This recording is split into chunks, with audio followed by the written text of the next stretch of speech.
Coach, welcome back to what's not your first season now with the Sharks. I imagine there's just comfort and understanding of what's going on here. All that makes it easier to start off a brand new season. It definitely does. I mean, last year you're trying to get your feet wet. You're meeting everyone, a new coach, yourself, new environment.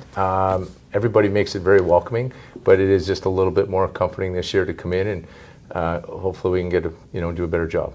Assistant coach, people know that's the title, but I just want to kind of get the understanding out here of what exactly is the big picture role for you, and then what does that make the day-to-day look like for you?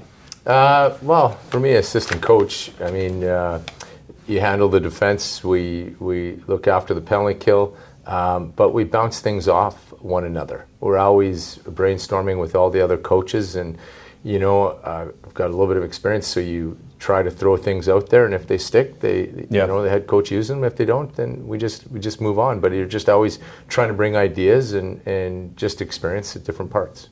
I know you work with the D, obviously, but defensively, this team took some strides last year. Made a lot of games closer in the end than they were in the prior season, and hopefully that's what you build on this year, right? Is there a model of a foundation of something you've started already? Well, there definitely is. I mean, I think the D zone in any team is extremely important, and we're trying to get our guys to understand that over and over. And then when you have new guys come in, so you start over a little bit. We've got some experienced defensemen coming in. Mm-hmm. That should help us, but we definitely want to be good in our own zone. And you only win if you're good there. Yeah. Do you work with goalies on the PK too? Are they part of the overall scheme and plan? Well, they're in the meetings. I mean, if you're playing a different system, or if someone is really good around the net, we're definitely going to make them aware of it. And also you make the goalie coach, and maybe he'll show them where they're shooting from all the time. But we're definitely communicating with them all the time.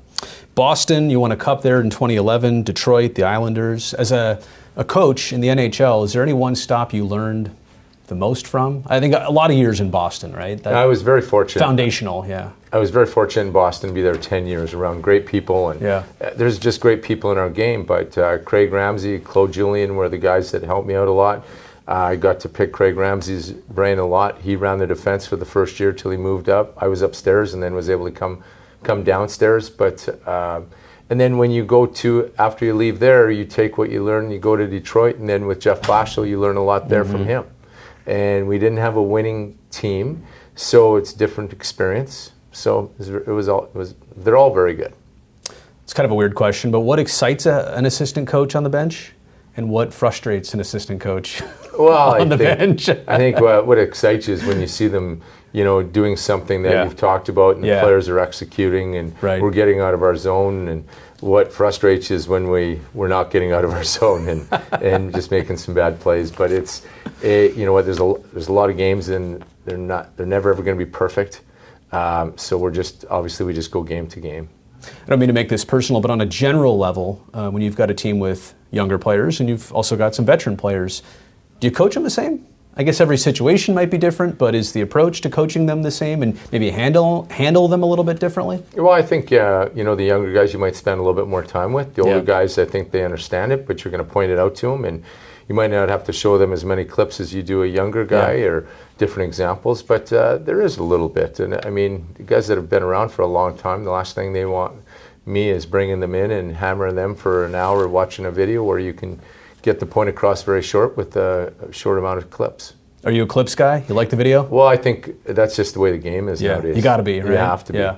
How much preparation and work goes into finding the right clips? You see it happen during the game, but then you got to go back and make sure you've got your talking points and you've got the right examples, right? Well, we're very fortunate. Our video coaches cut a lot of good stuff for us, and it helps. And we watch a lot of hockey, just not our own. We're always watching hockey. If we see something at night, we're always in the back of your mind. You're keeping it, then you're cutting it the next day. But again, it goes back to our video coaches of Cody and Nick. Yep. These guys, they work their butts off, and they're always getting us enough video to making sure during a game they're marking stuff. So when we come off in between periods, it's there for us. Last thing for you, what's the biggest reward of coaching? Maybe it's to what you said earlier, seeing some progress or some success that players had. What do you get out of this?